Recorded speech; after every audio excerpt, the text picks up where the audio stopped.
अस्सलाम वालेकुम या अहले बैत नबी। ये हज़रत फ़ातिमा का घर और ये दरवाज़ा जला हुआ।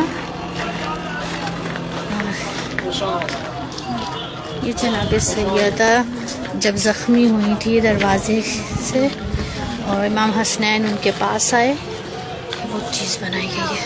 आगे फ़ातिमा का घर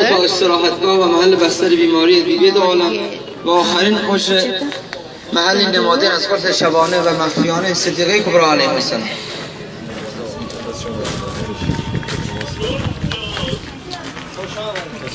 ये मौला अली का हुजरा, जहाँ मौला अली रहते, उनकी चीज़ें, उनका सामान। ये जी हज़रत अली का